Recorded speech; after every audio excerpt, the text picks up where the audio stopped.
जहां एक और भीषण गर्मी ने लोगों का जीना मुहाल किया हुआ है, तो वहीं बिजली के अघोषित कट ने लोगों की परेशानी को और भी बढ़ा दिया है, जिसके चलते लोग अपनी गाड़ियों में सोने को मजबूर हैं। वहीं इस मामले में सेक्टर 37C के रहने वाले लोगों की माने तो करोड़ों कमाने वाले बिल्डर ने इन्हें लूटा है, तो वहीं अधिकारी भी इनकी समस्याओं को सुनने को तैयार नहीं है। आपको बता दें कि इस सोसाइटी में करीब 400 फ्लैट्स हैं, लेकिन बिल्डर ने सिर्फ 100 केवी के ट्रांसफार्मर्स की परमिशन ली है, जो यहाँ के लोड के हिसाब से कैपेसिटी काफी ज्यादा कम है। देखिए, गुरुग्राम में 2 सर्कल हैं, सर्कल 1, सर्कल 2।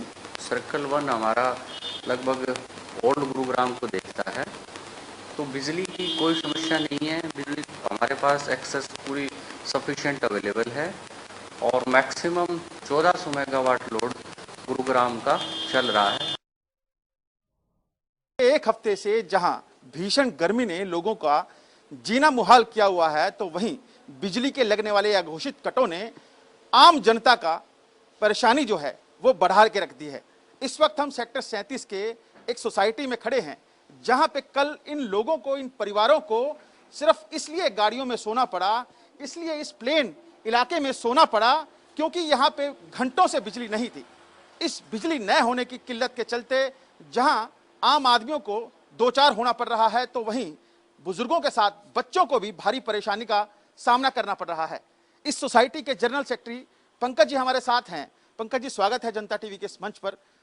कैसी परेशानी आपको झेलनी पड़ रही है और कब से ये जो परेशानी है आपके सामने आ रही है? बीते 1 महीने से ये बिजली की परेशानी चल रही है।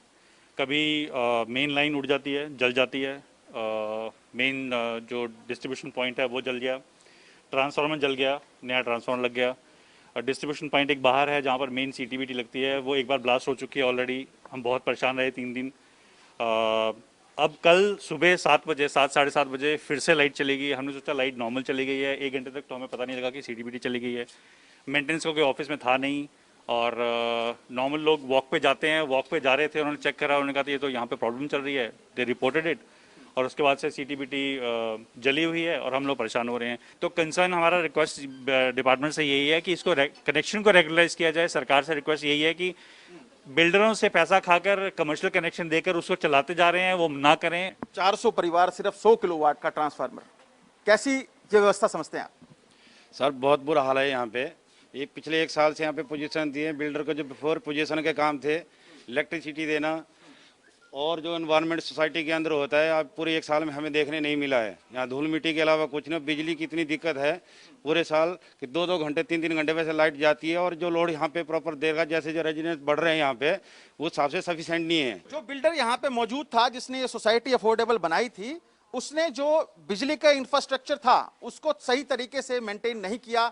यानी 400 परिवारों के लिए सिर्फ 100 किलोवाट का जो ट्रांसफार्मर है वो यहाँ पे पास कराया, वो भी कमर्शियल। यानी इन लोगों के पास जो दक्षिण हरियाणा बिजली वितरण निगम के जो बिजली के मीटर्स हैं वो भी मौजूद नहीं है, जिसके चलते जो बिजली की कंजम्पशन है वो ज्यादा बढ़ गई है। आपके समझते हैं इसी के चलते आपको लोगों को जो है बिजली की समस्या से दो चार होना पड़ रहा है?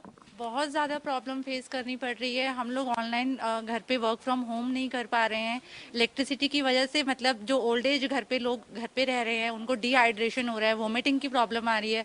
अगर ऐसे ही चलता रहा तो ऐसा तो लगता है कि कोरोना तो एक तरफ है ही, इलेक्ट्रिसिटी के इशू की वजह से भी लोग हॉस्पिटलाइज हो जाएंगे। Most of the society people are suffering this issue. तो आप लोग तो बिजली के जो अधिकारी हैं मनोज यादव जी, उनसे भी मिले थे, उनका क्या कुछ कहना था?